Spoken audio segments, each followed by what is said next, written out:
클릭해주셔서 감사합니다. Hello everyone, I'm Laixeo JK. In the previous lecture, we talked about climate change, sustainability, and the future of economic growth. Today, we are going to discuss a very human question: what is happiness? Does becoming richer actually make people happier? Why do some wealthy societies still experience stress, loneliness, and depression? And why do humans continue chasing money even after their basic needs are already satisfied? Today we will explore happiness, economics, wealth, well-being, and the relationship between money and human life. Let's begin. First, let's understand something important. Money clearly matters. Without enough money, life becomes extremely difficult. People need food, housing, healthcare, safety, education. Poverty creates enormous stress and suffering.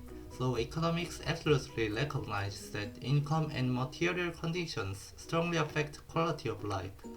However, the deeper question is this: after basic needs are met, does more money continue increasing happiness forever?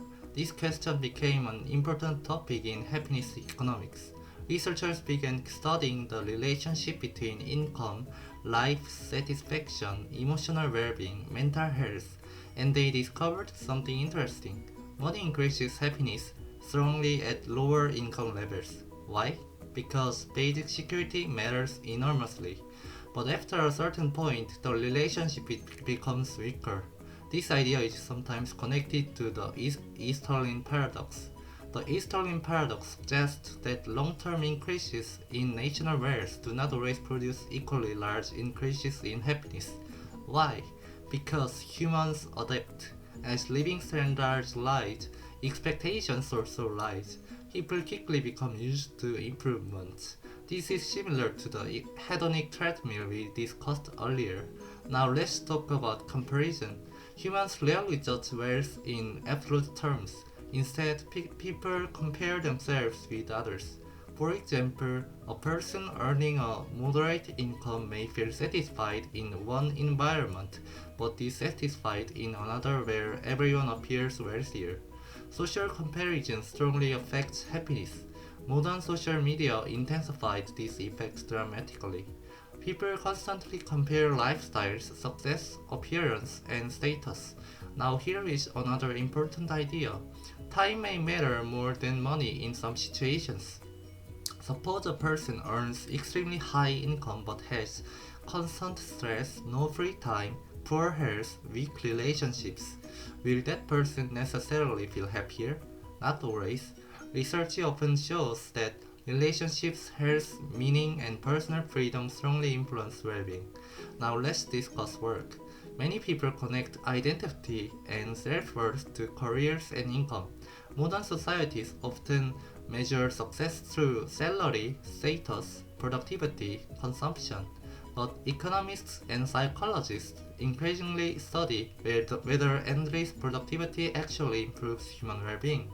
Some societies are beginning to discuss work-life balance, reduced working hours, mental health, quality of life. Economic success and human happiness are not always identical. Now let's discuss inequality again. Even in wealthy societies, extreme inequality can reduce social trust and increase anxiety. Why? Because large status differences create constant comparison and insecurity. People may feel pressure to compete endlessly. This can affect mental health and social cohesion. Now, here is something interesting. Experiences often create longer lasting happiness than material possessions. For example, spending time with loved ones, traveling, learning, meaningful work, community, creativity. People often adapt quickly to material goods, but meaningful experiences may affect life more deeply. This does not mean money is unimportant. It means money is not the entire story. Now let's talk about consumerism again. Modern economies constantly encourage people to want more. Advertising often implies buying this product will improve your life. Sometimes products genuinely improve life, but sometimes consumption becomes an endless cycle of temporarily satisfaction. This is one reason happiness economics became increasingly important. Now here is another important question. What should economics maximize? Only GDP? Only production?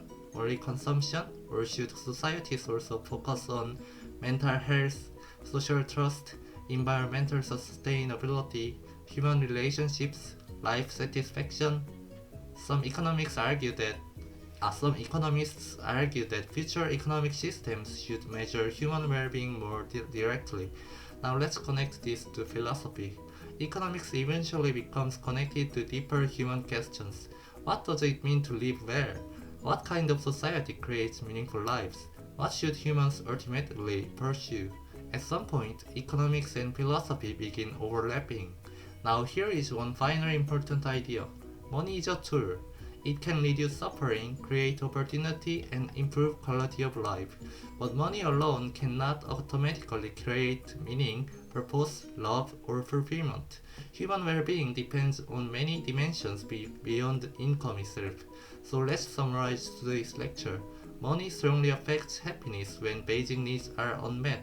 However, after a certain point, additional wealth may produce smaller increases in happiness.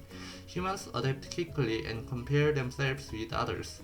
Relationships, health, meaning, and freedom often influence well-being more deeply than endless consumption. Happiness economics studies how economic systems affect real human lives, not only production and income. And because economics ultimately exists to improve human well-being, understanding happiness may be one of the most important goals of economics itself. Thank you for watching. If you enjoyed this lecture, please like and subscribe. And in the next video, we will discuss another major topic in economics, the future of capitalism. Can modern economic systems survive the challenges of the 21st century? See you next time.